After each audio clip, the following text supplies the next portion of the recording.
Right, welcome to TikiTalk, first episode of this podcast. It will be an incredible podcast, obviously.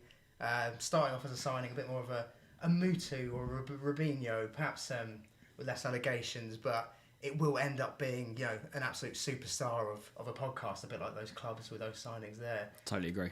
So you'll know me from TikTok as TikiTalk Mate. I do have a name. It's Toby. So there you go. Wow. Some big news. That's some massive news there. There you go. That's been a long time. Here we go on a name. Long time coming. Don't have to call you Tiki anymore, No, know. you call me by an actual name. There you go. Call you Toby. Nice. I'm joined by this guy. What's your name? Very funny. My name is Guy. Devout Gooner.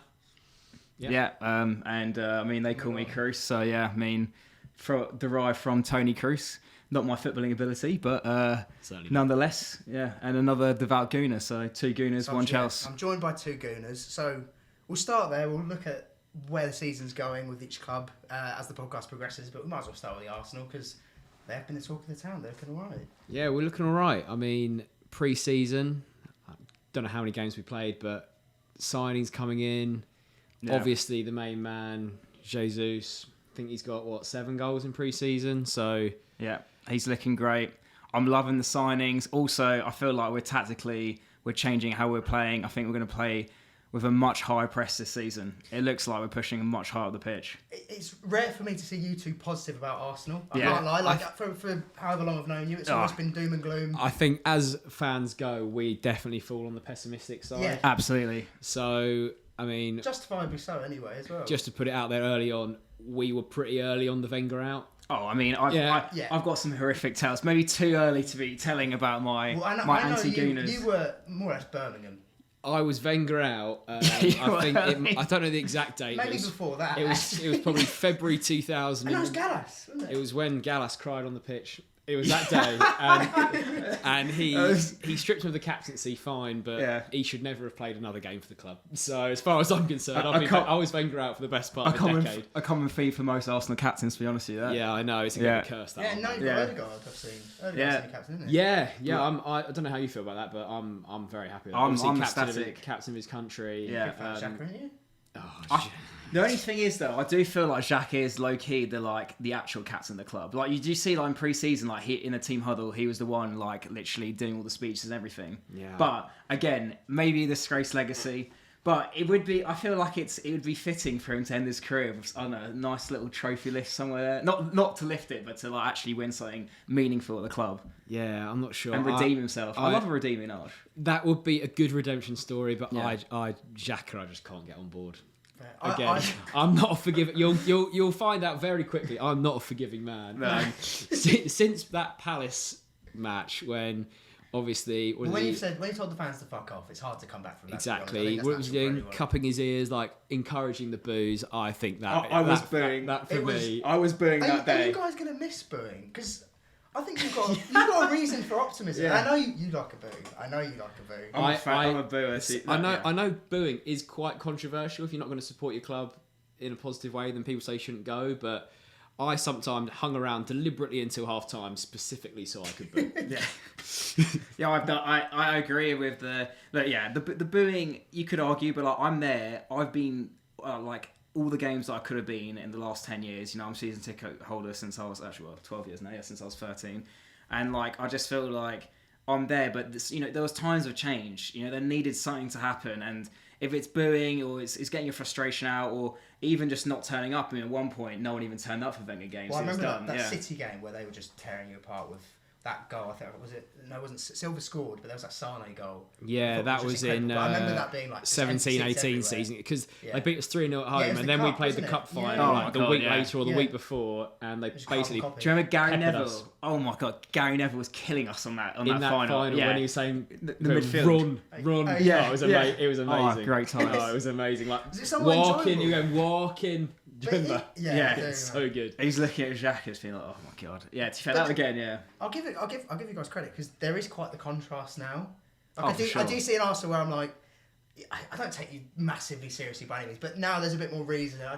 You know how I feel on Arteta. I think there's a ceiling there. I do think.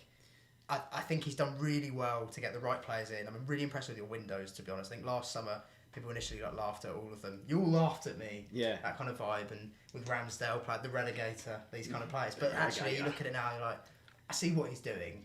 I do see what he's doing. I don't know if there is, in my opinion, there might be a ceiling where a Luis Enrique or someone comes in eventually, but uses all those parts that he's put together, and you've got someone that can compete for the big two, basically. I do feel like you speak to a lot of people who are Arsenal fans, and they're very much like, "Oh, Arteta's a fraud. We bottled top 4." But to me, I mean, this is the happiest I've been in the squad, and like to change the whole mentality of a squad, and such a divided fan base as well.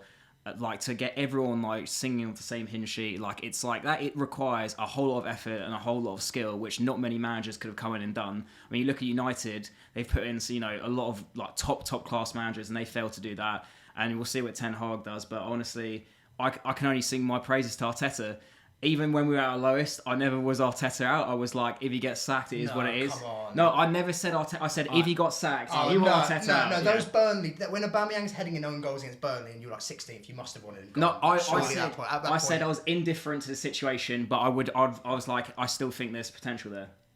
That's what I said. You were Arteta out. I was Arteta out. Yeah, like I say, not very forgiving. I mean, the point when I thought, that he's done was when we had Villarreal in the semi-final of the Europa League, and he played Smith Rowe, basically a false 9 or up front, whatever.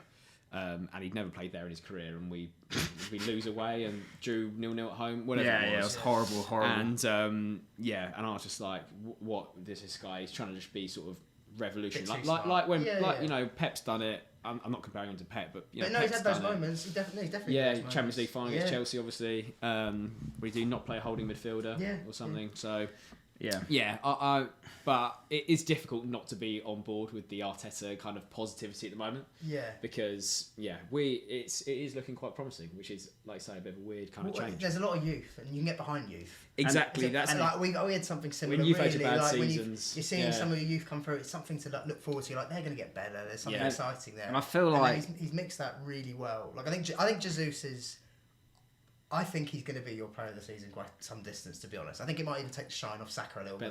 With how good Saka's been, I think Jesus could be that good in terms of linking the play and the upgrade itself. Because when you're going from Lacazette, whacking his bunda out in front of people, compared to what Jesus can bring. He was whack.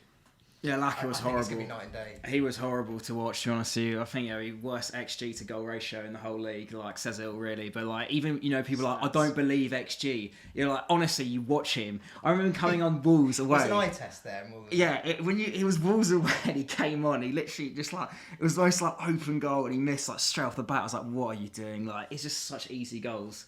But yeah, it'll be good. And Jesus, I think I mentioned before, like I mean, obviously, I'll say we're not even mentioning like Zinchenko. I haven't seen anything. Fabio Vieira, who knows what he's like. But I mean, like, and you got Saliba's going to be basically a new signing as well. Yeah. People forget. I actually think he will be the first centre back on the team sheet within 3 or 4 months. Well, I think that's where it will go. In my first 11, I would play Ben White at right back. Over Tommy Asu. Tommy Asu. I think he's that myth. He's that myth player that no one ever. He's a conspiracy theory, isn't he? No one actually seen him. He's a pure conspiracy theory. Like, but did he ever actually play for us? Just came on, a couple of nice switches and a few foul throws, and did Son at home. And other than that. He's got a good weak foot though. He's definitely at least 4-star weak foot. I actually think Zinchenko keeps Tierney out the team even when he's fit. Yeah, are you Tierney in or out? I don't know. I'm.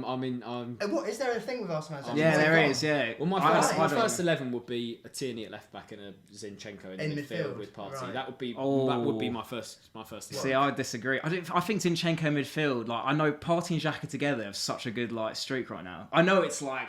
You just hate Xhaka, though. But I'm just looking at the wins together. I like the balance they have, and I think Xhaka as well is like quite a good influence on the pitch, even though obviously his past. But I don't know if Zinchenko. Again, look, the thing is for me, it's like Xhaka. He's getting a bit older. That's going to be a role definitely for improvement in the future. And that's good to have a Zinchenko maybe there, or bring in another player like Tillmans or something like that to play in that position. But like right now, I think Arteta 100% is going to play Xhaka and Partey in that sort of two with Odegaard slightly forward. Yeah, no, I get it. It sounds good. And then you guys will go Martinelli left over Smith Rowe. 100%, yeah. Right. Yeah. He's looking feisty as well. I like it. Yeah, pre-season. Him and Jesus. Brazilians in that team, it's mad. Yeah. You got a nice mix there. Gab and Gabby. Going on. The triple Gabs. yeah, it'll be interesting to see how they do. It'll be interesting to see if Arteta can kick on, because obviously if you spent last summer the most, this summer the most, it comes to a point where he has to get top 4. Oh yeah, and I do think there's, we'll go into our predictions later and how I feel on that, but he has to do that. I do think. Yeah, he needs a trophy this season, or top 4. That's about it. Really. If he gets neither Champions of League those, football, if he wins that Europa or he gets top 4, I think he's good. Yeah, it'll be interesting to see, but yeah, I'm weirdly positive. Yeah, I'm telling you, the pre-season, the way we're going to press is a different animal this year. Like the way we do it now, it's so much better as a team. I love it. I'm loving it. But as I said, I think I mentioned before, so it is pre-season, but we're going to leave a lot of space in behind. That's why you need really a Saliba and Gabriel a bit more pace, because even Sevilla, they were sort of like countering us quite easily. It's like one of those presses where 2 balls and they're just like through on goal, which is like not always not easy to see sometimes. But I'm loving how many chances we're creating from the press as well. So it's definitely exciting. If you score that many goals, I don't think it will really matter. Yeah, we didn't. In that severe case anyway. But I know, we haven't scored many goals in the last season, so it's kind of worrying. It's like, okay, we might be more offensive, but we're going to be as tight at the back. Yeah. I was going to speaking of pre-season results. Obviously, we did thump one side 4-0. Oh you yeah, did. The mighty Chelsea. Yeah, mate. Yeah, it was. A back 4 of Chalobah and Emerson, so it was pinch of salt. But there were elements of it where I was thinking, I don't want to watch Timo Werner again for another year. And he seems like a lovely bloke. Social media comes across so well, and I've watched it for 2 years, and the amount of times I'm watching the guy dribble off the pitch, I'm watching him barely control the football, missing really clear-cut chances, and you just kind of look at it and think, if you really want to be at that top level of competing on all fronts, and he was a big part of that Champions League win, I'm not taking that away from him, it's just not really good enough. And there are players who are, and Sterling's a big upgrade. I know you're not. I'm not massively sold on Sterling. On Sterling. I think it's a good move for Chelsea and for Sterling though. I think because of our options, it is a very good. Like as in terms of what we had prior to Sterling in our wide options, they're not clinical enough. And Sterling's not the most clinical by any means, but he's more so than those players. And I think he's a lot better against low blocks, which we struggle with. I think in the bigger games, Chelsea tend to do well. I think Tuchel's a bit of a genius when it comes to those big teams and how to deal with them. But when it comes to those smaller teams, we're a bit more stumped. And someone like Sterling, who's a lot more direct, runs at players, and ours are a bit more timid and they want to play the safe ball, and he's less like that. So I think that's a good signing. And then obviously Rudiger was such a big loss. So Koulibaly coming in, it's dependent. Are you worried about your back line? Like, do you feel like that could be an area of concern? So it's an interesting one at the moment. If you said the transfer window ends today, yeah, I would be. But I also have faith that they're signing 1 or 2 more players. And Cucurella's been massively touted in the last 24 hours. Yeah, by the time this comes out, Barcelona might have signed Fabrizio, didn't he? Yeah. That's their strategy. That's the thing. They might have seen we're in for him. They're like, oh, he sounds like ours then. Yeah, I was going to say, But I think if that's sort of personal terms agreed, if that were to happen, I think that's a massive signing for us. I also think it's a big hit for City. I think that would be, because to let Zinchenko go with the assumption they're getting Cucurella, and for us to come in and get him, and he's perfect for us in that. They've been linked with Sergio Gomez now as an alternative, like young 21-year-old left back. Yeah, I can't claim to have seen. Yeah, me either. To be honest, I'm not an avid Sergio Gomez watcher. Not week in week out player. But Cucurella, I think, is a good option. Also, you got Chilwell there. Like, is it more pressing matters in that centre back? If Rudiger gone, Christensen gone. Cucurella played on the left side of a 3 for Brighton multiple times last season, if anything, fairly evenly in terms of when he played wing-back. So it gives us options to play that left side centre-back role, as well as play wing-back. And also with Chile, as much as I love him, is he going to be the same player? Yeah. And how long will it take? And if he is super how long will it take to get there anyway? Yeah. And I mean, and it's not like... And those fullbacks cost us last year. Like, we were absolutely rampant at the start. And that when Chile got injured, the wheels started to fall off. And when Reece was injured simultaneously, it was like different level. But and you're signing Cucurella from Brighton, and they're a proper team. Not like you're not signing him from, no disrespect to someone like a Burnley. I was going to say Burnley. I was only going Burnley. They're gone. We can fast He's not Charlie Taylor. Do you know what I mean? He plays in a proper team, proper system. And I think he'll be really good. And he's going to be a half-decent player for City are interested in the first place. If Pep's willing to let Zinchenko go for him, that gives me belief in itself. Yeah. And the other ones for Fafana I've seen us linked. So if they were to sign those two, I think we'd go from defensive worries to... He got rid of his... There's not many... He got rid of his... Well, yeah. Twitter bio. This is really weak. He got rid of his Twitter and Insta bio, and he put up a really... not even... pretty overt Insta story kind of. It's like it's like thinking emoji. You have to upset people to chase your dreams and all this stuff. So he's obviously pushing for that move. Whether he'll get it or not is a whole other matter. But I think it's an interesting one because I do have faith that they'll sign 1 or 2 more players. And if you were to say that they were those 2, we'd go from something that's a bit of a defensive worry in that what we've lost to suddenly it's hard to name many better defences there. Yeah, these options as well. Yeah, like a lot of options. So yeah, it's interesting. Like if I just feel like our window's not done. And I think I think you guys are looking good. There's not much to do there. I think Spurs are in a similar situation where they're kind of there or thereabouts with their window. But I think with us, it's there's unfinished business with the rest of it. So. No, yeah. So I'm cautiously optimistic. Yeah, I don't know for fan. I mean, obviously, it was great for Leicester, but I'm not convinced that replaces a Rudiger sort of. I know you got Koulibaly as well. I mean, okay, yeah, that's again Koulibaly for me. Question marks. Obviously, he's done great in Serie A and stuff, but like he's one of them where we need to see him. A bit like Thiago Silva. People were like, "Oh, is he too old?" That stuff like that, and then suddenly he smashed it. And you're like, "Okay, fair. Why was there any doubts in the first place?" But I feel like not until you see it like a centre back properly in the Premier League. I can understand that. The Prem's like a different game. Whenever I have watched him though over the years, he does strike you as that kind of build where you think you are Prem. He's very dominant kind of zone player. He's not someone where they're looking a bit skinny, they're looking a bit weak, and you think you're going to get bullied over here. I don't get that vibe with Koulibaly. And also, even in pre-season, some of what I saw of him, like on the ball, he was far better than I even thought he was. Like I've seen bits and pieces at Napoli, and he was decent with his passing, but I was quite taken aback. Immediately, not by any means is he's gonna. I'm not sitting there going he's going to be better than Rudy. He's going to be this. He's going to be that. But it made me feel a bit more at ease at losing a player of Rudiger's importance because obviously he's a big loss. So it has this big boost to fill. Speaking of which, number 26. Yeah, that's what I was going to say. 26. I don't know if you saw the clip of him calling Terry. I thought that was class. I saw it. I thought that was really nice. I was like that filled my heart. It was nice to see because obviously it's. As a fan, it's no retired number though, Well, that's what's weird. I was surprised just because, I mean, I've watched Ross Barkley with the number 8. I haven't grown up with Lampard, so I'm kind of numb to it at that point. Werner's rocking around in Drogba's 11, but Zola's never been touched. 25's never been touched, so I thought 26 would also be left. So you would say that JT's obviously more of a legend than Zola is.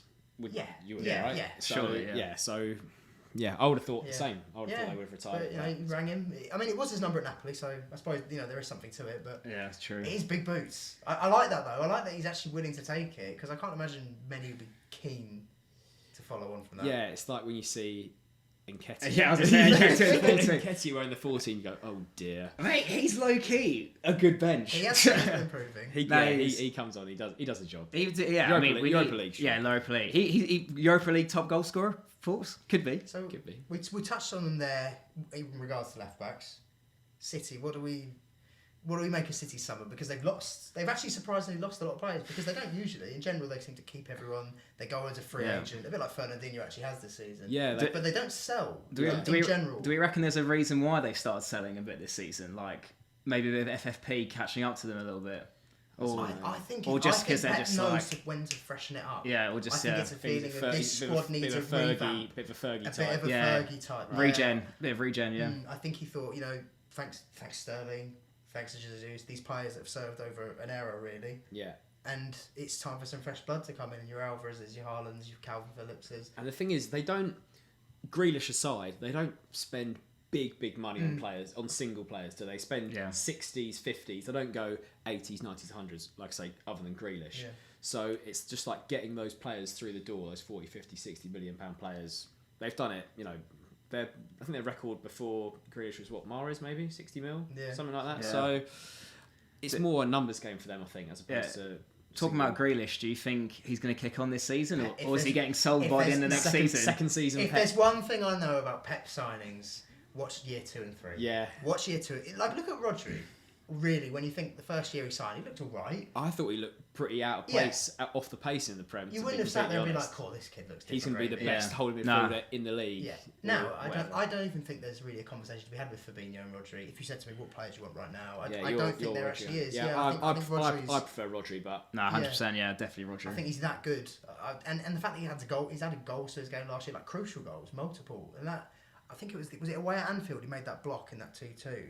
Yeah. Like, he had so many big moments in that title. Yeah, I mean, the way at Arsenal last minute winner, he had so many massive moments. Obviously, horrible game to go to. Yeah. Well, you guys, that was hung over on New Year's Day. I almost chummed it. I woke up 5 minutes before kickoff, and I was like, oh no. And I watched the first half. I was like, okay, I'm really up for this. And then, it just obviously ended in I was tears. actually like holding a chum in the Emirates. I was like, I actually think I'm going to die. I was doing dry January as well, so I couldn't even nurse it. I was like, I feel so ill. And when they scored, I was literally like, help me. Just Roger was probably giving it, wasn't he? He was. I think shirt off, wasn't he? Yeah. But the away fans are in that corner.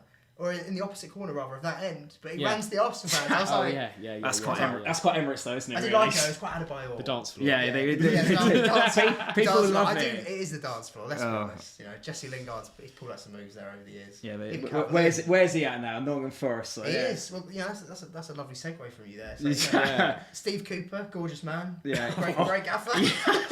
Honestly, I was looking at him. Looks like Sloth from the Goonies. Let's not be mean to Steve, right? Sorry, Steve. He's a lovely guy, but... He is, his face. What do we think about that? Their recruitment's been interesting. Dean Henderson's one that surprised me. Yeah, I would have thought he would have got a move to someone more established in the Premier League.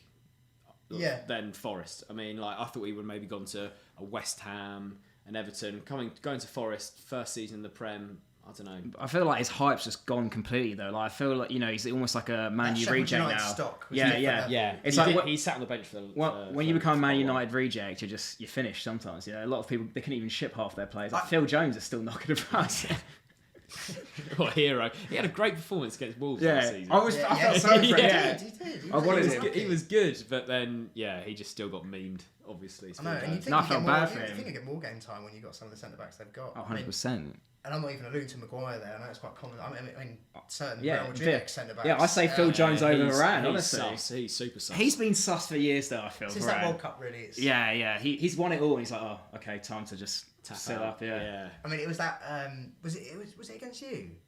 It might have been against you lot.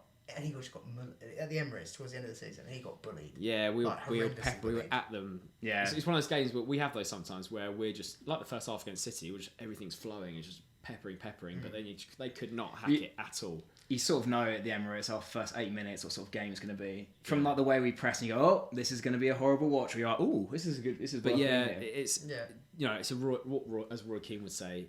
They just haven't got much spine, have they? Not many leaders in that United team. Oh, in regards to United, no. Yeah. I mean, you got one Mr. Leader who seems to be trying to lead himself out of the club more than anything. I don't know what's going to happen. I don't know who wants him. That's the problem. He gets memed ridiculously about sliding into clubs' DMs and them saying, them rejecting. It is mad, isn't it? There was links to Chelsea, weren't there as well? Literally every big club. Even you said to me, Arsenal, because I openly said, I've openly said, I don't want him. He doesn't fit our football. It wouldn't work. We've just done this with Rom, and you said, but it is Ronaldo, and I do get that. There's a little part of me as a fan that's like, oh yeah, it'd be cool if he's here just going Sue. But realistically, you do think about it. You think, does he fit in your team? No. He probably puts you a couple of years back. And that's what's happening at United, and clubs like us, Bayern are looking at it thinking they've just lost Lewandowski. They're not even interested. His wages are just enormous as well now as well. And I feel like wages is such a key thing. Like having a good wage structure, it seems to be like more important than transfer fee nowadays. Like people are really focusing on keeping the wage, keeping the wage. That's sort of Liverpool's mantra, isn't it? Yeah. I know they've probably given Salah a pretty big contract, but in general, they keep you in FFP, doesn't it? Yeah, that's the key thing. But it's interesting because he would generate the actual money he brings into your club, even if regardless of however high his wages are. Ronaldo's going to net you a lot. Like there's a lot of eyes suddenly on your team. There's a lot of shirts being bought. It's all that kind of stuff that comes with Ronaldo, that circus. But it has its negatives too. There's just so much eyes. There's so many eyes rather on Man United at the moment and on what he's doing, and on as a consequence, Ten Hag can't even really properly have it on him and the focus being on how they're going to build. It's distracting, isn't it? Yeah, instead it's about what's Ronaldo doing. He's always the star of every team, star of the show, and it's like I feel like a lot of Man U players just don't want to be there. They don't want to have him in the club, like ruining everything, creating the divide, bringing all the attention on him. Like that's just, and if a player wants to leave as well, it's just embarrassing keeping him on. I hate that sort of thing. Yeah, it's just when they signed him, United, it was a classic United move, just signing the name rather than the position. Yeah, they need to identify. Oh, Wan-Bissaka, he's no good. We need a right back. But they didn't do that. They thought, we're going to spunk a load of money on Ronaldo. and it's what they do. Or a midfielder as well. Or midfielder. You got Fred and McTominay in there, and Pogba still playing last season, and they needed someone in that midfield, and they went for the shirt. They do it every season. It's a Taylor's. And I think that now that they've got Ten Hag, he seems like the kind of manager that would sign for the position as opposed to the player. I like him. Yeah, I like the cut of his jib. I like when I've seen him speak in interviews. I like how he just seems like he takes no shit. Yeah. And he does strike me as the guy who's like, get me that profile of player. I like the Eriksen move. And I do think the Eriksen move is a really good free agent. I don't know. I'm surprised more weren't linked with him. I know Spurs were a little bit. Just worried about his health, maybe. Just like anything happen. Maybe, yeah. Who knows? Maybe. I hope not, but maybe, but no. He's class at Brentford. That's all. But yeah, that's the thing. He had 6 months of absolute resurrection, didn't he? It was literally resurrection. Yeah, I know. So yeah, it'll be interesting to see how. But the thing is, he doesn't. Surely he's not in their first 11. Nah. Or is he? I think he is. You know. Nah. Do you think? Where's he fitting? You're thinking a midfield three of him. Put it this way, Bruno. I know you hate the rat. The rat. I do. Bruno Fernandes. I despise him. I almost put my fantasy team actually. Bruno, I thought. Yeah. I think the rat would start. I think he would start, wouldn't he? I think there's a part of me thinks if they were to bring in De Jong, and I don't know if that's happening now because that seems to be really put on ice. Yeah, that's gone on for two. That's gone on for 2 De Jong himself has put it on ice and said, "I don't want to go there." Yeah. I might go, but not. Not there. Chelsea. Let's not change Chelsea. But yeah, not Old Trafford. Yeah, it's like that. No, but a club he's not leaving, obviously, or he doesn't want to leave, is Barca. They've been the window. Mad. I'd say. I mean, you hate them because I've kind of enjoyed watching you lose all these players, I'm sure. But like, we lost not lost Rafinha, but he's leaning towards Chelsea. I feel probably.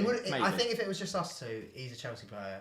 But Barcelona came in. And I don't know. Eddie's got magic with the Brazilians. To be fair. Yeah, but we got a few of them knocking around. We've had a few of them over the years. Yeah, what are your thoughts on Barca just generally? Because obviously we grew up with the best football team probably we've ever seen. 100%. And probably ever will see. Between what 09 and 11. Yeah.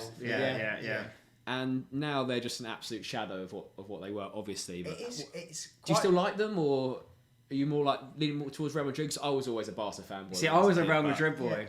Yeah, you like to play the villain a little bit. Yeah, so I feel like that wasn't the common thing. They were the underdog back in the day, and I like the fact that. And but anyway, but I was warm into them because we had a lot of battles with Barcelona over the years, like a lot. And the 09 Iniesta goal, I'm sure you were in jubilation when that was going on. I was in tears. Amazing. Yeah. Want to get away goals? That's a reason for away goals. But it was an absolute robbery, and I'm not fucking having it.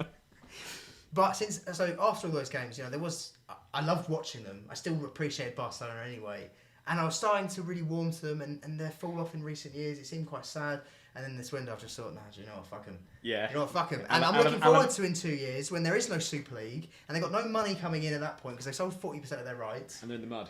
And they're in the absolute mud. They are and Rafinha's sitting there, and we're getting him for 5 million. Because they can't pay his wages. Get him for free, yeah. The thing is, their transfer strategy for the last year has been just mental. Yeah. Well, January was nuts. What they did in January has made what they're doing now even more mad, because Aubameyang and Torres are similar, well, not exactly the same profiles, but they've brought in so many attackers. Yeah, and Aubameyang well over 30. Yeah. Lewandowski over 30. It's like, what is going on? They're linked with more sort of aging players, and it's just like, what is the long term plan here? Is it to get them? You've got some good youngsters. You have actually got your Pedri. You've got if you've got Fatty, you can keep fit. Yeah, Gavi as well. Yeah. Dembele's still pretty young. Araujo, I think. Yeah, he seems pretty good to be fair. And then they've shifted on what seems in pretty unceremonious terms, legend like Dani Alves. He was kicking up a bit of a stink, wasn't he, about getting let go. So the way that they're run these days, it doesn't sit right with me with what we saw as kids, because they were like an institution. Yeah, proper Mexican club. Yeah. Exactly, it's their motto, but. Yeah, they're in a weird. Well, I just remember someone saying they're now like meth on Bitcoin. Like they're just. What are they? Well, they're trading with magic beans. What's going on here? Exactly. I enjoyed the quote that Nagelsmann said. I know it happened in the end of Lewandowski transfer, but he said we don't want to be dealing with them. Like we don't know if that fee. We don't know if they'll exist. Installments. The installments. There is an aura of confusion, I think, for everyone with regards to Barcelona, because they seem to be in this financial trouble. We've literally watched Messi walk out the door last summer, and that's something I never thought I'd see as a football fan. Yeah. I never thought I'd see Lionel Messi play for another club, but we did see it because of that. And even with their signings, Christensen and Kessier are joining, and you're waiting 2 months for them to be announced. And they linked heavily with Azpilicueta. Obviously, who knows if that... How do they register? They all like, every time you see they sign a player, it's like, oh, and they've got to offload this player to register them. You're like, what? Who's going to this club going? And then no one leaves. Then no one leaves. Yeah, no one leaves. Yeah, and then Frank de Jong's like, no, like, I don't want to do also, that. do you? Gotta be careful how I word this. Do you think if what was going on there is going on at an English club, or was going on at an English club, UEFA would be sniffing around a bit more? Well, you think there's a bit of sus Barca favouritism? Yeah, I don't. Is it all those refereeing decisions going their way over the years? It's not even so much that. It's just I've seen them been given transfer bans in the past. I've seen Real been hit with it, or Atletico definitely were, and Kaz have gone, no, we'll get rid of that one. And when it came along with us, it was. I know City got rid of theirs, but City got some good lawyers, I think. Yeah, they've got the top lawyers. They've got some good lawyers. Yeah, whereas with us, you know, deep it's pockets. stick. Yeah, some deep pockets. But yeah, no, I don't know. I'd like to say no. I don't think that there's something sus going on, but I don't know. It's just interesting how it pans out, because it feels like such a gamble. I mean, to me, I just think they must be gunning for that Super League. Like, they're thinking that's the cash injection that means selling 40%, or is it 30 or 40% of your rights, TV rights, is worth it. They just had to suck it up and be shit for 5 to 6 years. They just had. I mean, just do, you know, Rangers did it. They had to suck up. They had the young players as well. They've all just signed their new contracts as well, so they had $1 billion euros release clause. Just suck it up, play youth. 5 years down the line, buy a couple like frees here and there, and then rebuild that way. I mean, you know, invest only in youth. That would have been the right strategy instead of going for Lewandowski, said Aubameyang, all these players on fat contract. It makes no sense. I don't understand why you do it. What's fascinating though is in a year we could be sitting there talking about how they just won La Liga. Yeah, and that's the thing. Maybe as well. that's the idea. Or what if they've just done a La Liga Champions League double? Yeah, but people are putting him as favourites, aren't they, right now? The players they've got, you couldn't rule it out. No, you couldn't rule it out. Maybe it is to put themselves back there, and then they'll start doing some stuff. I want to sell their players afterwards. Like, from more. It's weird. More value. Xavi, I thought his philosophy would have been towards that. Yeah. So he embodies the Messiah. Yeah, exactly. He's the embodiment of that. There's a few people who've been going, I reckon Barca wins CL. I mean, like in my head, it's like, no, not possible. Actually, if you start looking at the players, you're like, oh, hang on, they've got talent there, definitely. Yeah, but obviously you got a lot of new players, Joe and everything like that. I mean, Koundé, they got obviously Koundé and Araujo at the back, and then they've got Christensen when his tummy doesn't hurt or whatever. Yeah, I like Christensen, but he's a little bit weak.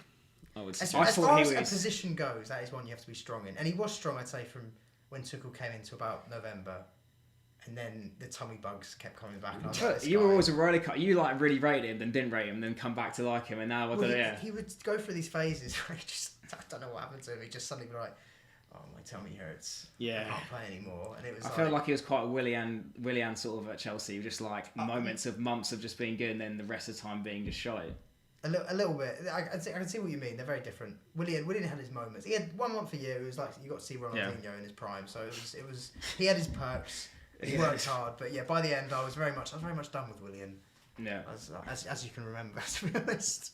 Yeah, like you say, it was February, wasn't it? That was his month, generally speaking. Yeah. February. It's a great month to have, though. To be honest, February's great. You need a star player in those months. That's where just when you're coming into the the CLs. It was some might say crunch it's a of the season that Willian's best month was the shortest month of the year, but correct. Yeah. Or when he's playing for a contract. Yeah. Also, obviously. Well, they moved February to July, August in COVID, and he did quite well. But then we didn't bother him. Yeah, he had his weird COVID time, but yeah. So back to Premier League. We've touched on a lot of the big clubs. We haven't touched on Liverpool. Yeah, Liverpool. I was going to say Spurs. Well, yeah, Liverpool. Yeah, and we'll talk about Spurs. But with Liverpool, do you feel they've gone forward or back or stationary? Oh, because it's a big loss, but they have had a big gain, and I'd say Cavalier's a good gain as well. I think Cavalier's like a tiny little player. I feel like Liverpool are quite, it's a lot of it is a system players, you know what I mean? So I feel like a lot of players, you get the best out of. He brings in players who fit his system, and even though they might not be like Keita, he's just like so average, but like in that system, he just sort of turns up. You know what I mean? Like in some games, he turns up because he just fits it. I feel like as long as everyone has their role and they know what they're doing, they're always going to do okay, even if they lose a player or two. I don't know. You both watched the Community Shield, right? Yeah. And one of the commentators was going a bit nuts about Darwin Núñez, how amazing he was when he came on. He was so average. I thought he was so average. He's fine. He scored a goal. He put himself about a bit of link play, but they really, really overhyped his performance. I will say, it didn't really seem to get picked up on much. I was watching a pub anyway with Liez. Shout out Liez. Everyone knows Liez on here. So that header for the penalty, where was that going? Yeah, they're like, he's won a penalty. What are you talking about? He's headed it sideways. Yeah, I mean, it's great and Ruben that Diaz has done this. Yeah. But it wasn't exactly planned. Yeah, I know. But yeah, I didn't think... Mr. One-on-one, Edison, just sort. I think he tried to dink it or something. It was good. Kicked it good from straight Edison, though, sort of coming out. He loves coming. He loves coming. He comes like that. The rule is just go round there and just swipe you out. That's what Edison does. But then I'm talking about Núñez. I've been seeing. I saw a thing about him. Was he outperforming himself at Benfica? He was 33% shot to goal ratio, which I remember Gary Neville and Carragher did a segment about Aubameyang being on that level, saying that they're going to eventually drop to the 22s, which is like Kane. He was outperforming his XG by like 9 goals. Was he just overperforming? And will those super stats sort of come back down? And especially in the Prem, like that's more likely to happen as well. I did think though his runs were picked up on far more, or there seemed to be a bit more synergy between the attacking three for Liverpool than Haaland up the other end. I did think Núñez was making a lot of the right runs, so he's getting in those positions. You will naturally score goals. Although I did think that with Werner once upon a time. To be fair, he was getting the right positions as well. But we know how that went. But I don't know. Players from the Portuguese league do just tend to acclimatise very well with the Premier League, especially in recent years. They tend to have quite a high success ratio, and I do think. Yeah, yours have always done quite well, haven't they? Yeah, I do think. No, that's not sarcasm. I'm trying to think what positions we had. I suppose back in the day we could. Just like I was thinking about David Luiz. I'm not a David Luiz fan as an Arsenal fan, obviously, but he at the start, I think of his Chelsea career, he was good. Ramirez, again, I'm not a massive Ramirez fan, Ramirez was one of my favourite. I know he's a bit of a cult hero. He's a bit of a cult hero. It was elbows galore, stamps. His FIFA card as well was ridiculous. Marauding around the pitch. He's one of those players you could love when he played for you. It was like the energy Ramirez brought. I absolutely loved him. Surprised he didn't spit on anyone. That would have a total arc of shithousery would have been him spitting on someone. I just remember. I can't remember. Was it against Sunderland? He just threw an elbow at someone. But you could really get behind it because you do feel like that when you're playing another team and as a fan. You do sometimes think, leave a bit on it. Diego Costa vibe. Yeah, exactly. Yeah, exactly. Proper warrior for your team. Yeah. But yeah, like you say, I thought Liverpool were, they won that game. It's fairly meaningless. But I think it's interesting for me how they progress the season because I don't know if, say you start with a Diaz, Núñez, Salah, has they got as many goals in as when Firmino was better and Mane obviously was there? I don't know if Diaz gets the same level of output. I think he's a fascinating player to watch. I think he's fun to watch. Super entertaining. Yeah. But I don't know. But his output wasn't actually that strong at the end. It wasn't that strong last season. Kulusevski massively outperformed. Massively. But like you look at who's playing, you're like who's playing Babe, like Diaz. But actually, in reality, it's like he's quite like good. Good positions, missed chances. It was like in that cup final against Chelsea. He looked amazing, but every shot was just wide, or he just didn't quite produce the final pass or whatever. And it was just like, is he going to match Mane's numbers? No, I don't think so. But like you say, that is going to be a pretty big loss. Yeah. And also after a few games doing that, it starts becoming like your reputation. Then you start, a lot of players can put their heads down. They don't come back up. Yeah, it'll be interesting to see how he kind of... I know, because one thing Liverpool are is they're clinical, or they have been over the years. As much as I don't like them, and I wish they weren't so clinical with that, but their front three have always, in general, particularly Salah and Mane. Yeah, numbers are amazing. Do you think Núñez is going to get more goals than Haaland? I mean, that's just like a classic question. No, I don't think so. Well, he's not on pens either, and I think that is a factor. I think you've got to think City struggle with pens. Yeah, that's true. They've done for years. Haaland's going to get them, and Salah's going to keep pens. Salah's not giving them up. It's a good point, but I feel, it's weird with Haaland at City. I feel it's the first, they've got a striker who's not there for the support play. I feel like there's not enough link-up play of Haaland. I don't think he's actually got that developed that side of his game yet. He's just a clinical finisher, and I don't know if that suits City in some ways. Like they love playing off the forwards and everything. I do think he thrives off transition. He's like, you see those goals that he scores where he just like a robot, like sprints down the pitch, Yeah. and he's just there to sort of sweep it in. And we've seen it in the Bundesliga, even with just running into space. Yeah. Space galore. Exactly. And you don't get that against City because everyone just low sat block. there. But he's tall enough and I don't know, he's not notoriously known for heading, but he's got that enough physical presence where he could get in at the end of a cross and City do a lot of they sort of get to the byline, cut cut it it back, back. and he's he's going to be in the right place. Yeah, he's going to be in the I don't think it will take much adaptation, and when you've got Pep instructing you, I think it's only a matter of time before it clicks for him. Yeah. I just think initially there'll be a lot of teething. Yeah. What do you think is a failure for Haaland, as in goals wise, and Nunes as well? If chuck it in, anything less than 20 or 50? Is that in the league or all comps? In the league. I don't think less than 20 in the league is a failure. No, I think if he got less than 15, I think that would be a bit questionable. When he's got pens, Depending on fitness, but I think less than 15. The one thing is he does get injuries, but Norway won't get the World Cup, so that probably helps a little bit. He's got. But the one thing as well, he's still really young, so even if he gets 15 plus this season, he can easily be getting 20 plus. Second season. We touched on it with Pep's second, third season. That's when you see the best of Haaland. I think this is the same with Nunes. I think they're quite parallel in the sense that you're not going to see the best of these players till year 2, year 3. Is Jesus going to outscore both? He could do. What? 35 goals. Oh yeah. Well, I mean, he's got what is it? The best. Sort of second best, only to Aguero. Goals per minute ratio. Yeah, he's in the top he's in the top 7 or 8 in the all-time Prem for goals. The thing is, when you look no one's seen him as a striker all year round. I know. No one's had it. It's true. But the thing, when you look at him as a player, he is quite awkward on the ball. He's not the most clinical. Either, no. Yeah, he's not the most clinical. I was worried about. Sort of fall over his feet, that sort of thing. But he, like you say, he needs an opportunity to play through the middle week in, week out, and then you can see his numbers. And I think I love. He's not I'm not the star of the team. I'm going to be here working for the whole team. I love he's one of the best forward pressers in the league, and his hold up play in pre-season has been fantastic. He drops in super deep, playing off players. So he's comfortable on the wing up. As a flank. Well, on that right side, I remember some of the games against Liverpool in particular last season when Jesus on the right looked like he was thriving for it. Yeah. Like that, I remember he did that dribble in field and played it across the Foden. I think he scored from the left, and it was just the goal itself was good, but the dribble completely made it. And he can find that space. He's just a smart player. I just think he's going to be Arsenal's best player this season. I think he's going to be such a big part of you succeeding and perhaps getting that Champions League spot. And talking about the wingers, watch this season. Him and Martelli are going to be swapping around a lot, during games. I've already noticed in pre-season that's something they worked in. Martelli's coming. He's not hugging the touchline as much. He's tucking in a bit more, and they've been swapping around a bit. Him making runs inside and Jesus coming on the outside. So yeah. All right, we've touched on the red half of North London quite a bit. We haven't touched on the white. Yeah. Boo. big boo. What do we think of the Spuds?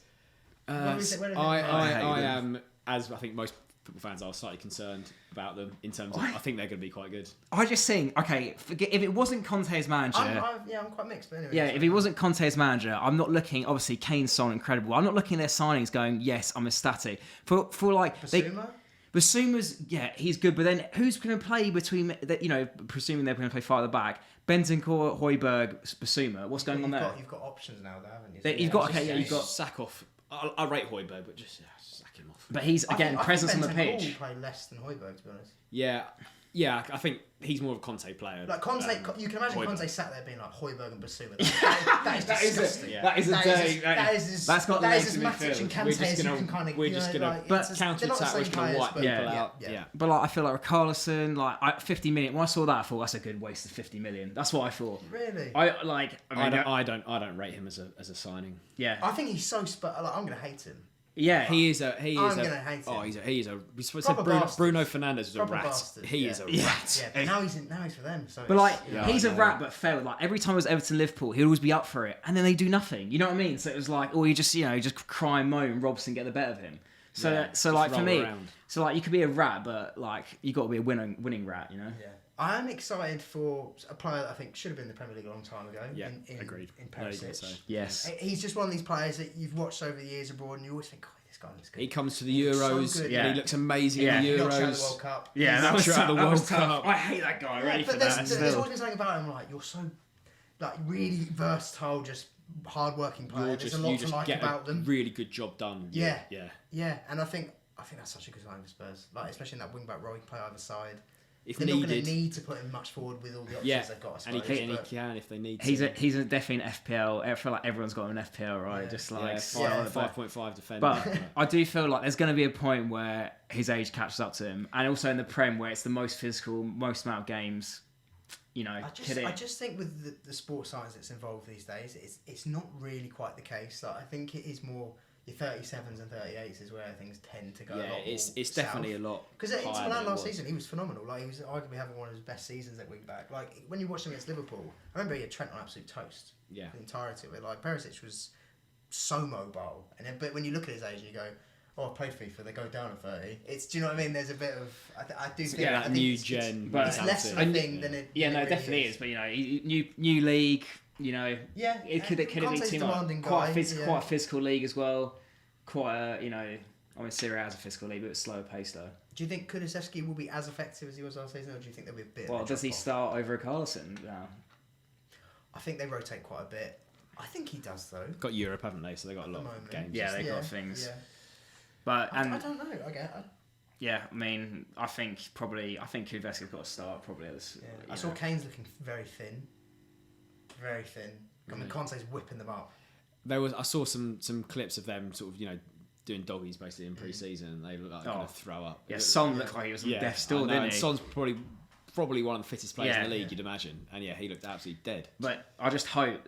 I mean, you're just hoping for that Conte implosion at one point. I know you always talk about it. It will come. Look, it will come. It comes everywhere he goes. It does happen. Whether it's in a year, whether it's in 2 years, it will eventually happen. It's a bit like Mourinho. It's a sand timer, you know. Yeah, exactly. You know, at some point it is going to end. But there is a part of me that thinks, as good as their signings are, I like a lot of them. I like Conte himself. I know how good he is. I know what he could get out of Kane and Son, and we saw bits and pieces of that coming to fruition towards the end of the season. There's a part of me that thinks all this hype, all this build-up, they're going to be playing different opposition, because Spurs notoriously, I mean, you know, when Arsenal have had better teams, you've encountered it more. You play most of your season, or we definitely do. I know City and Liverpool do. You play 90% of your games against low blocks, teams that just sit back. Spurs don't really play those teams because people don't fear Spurs to the same extent. And I think if you have Conte's teams which thrive being counter-attacking, with going into space, Son and Kane thrive with it massively. Yeah, they were great. Play Son into space, and that's why I think those big games they do a bit better, and that's why that City performance came about. Whereas maybe they struggle with a Burnley away when you're playing against a team that's just sat there and they don't have a lot of creativity. I think Kane is your only. And he's creative when they're spacing behind. He can clip over the top. They do not suit a low block at teams play low block as a. I think the more you hype them up, the more people fear them as such. Teams will set up to sit back. Yeah, and I think they might have some problems with that, just because, like, even with Eriksen, I'm surprised they didn't go for Eriksen and bring him back. Not just because it's a feel good move or whatever. I just thought that was maybe an option. He's a lock picker. Exactly, and that could be something. I could be wrong. I'm not saying we're the most creative. I just think that as much as Spurs are being, I've seen people tipping them for, you know, properly challenging Liverpool and City, and I don't think they are that. No, but equally they might not be. You know, they might not have as many problems as I think they might do, but we'll see. But yeah, I think when I get what you're saying, but when they do have Kane and Son on the pitch, I mean, they can score from anywhere. Yeah. Obviously, Son's better in behind, but Kane he is just an absolute shot spammer, isn't he? Like, outside the box, he'll score a deflected shots on target. Score a deflected goal. Yeah. He gets what seems like an unbelievable number of penalties. Son, unbelievable outside the box. I mean, you quoted a few stats.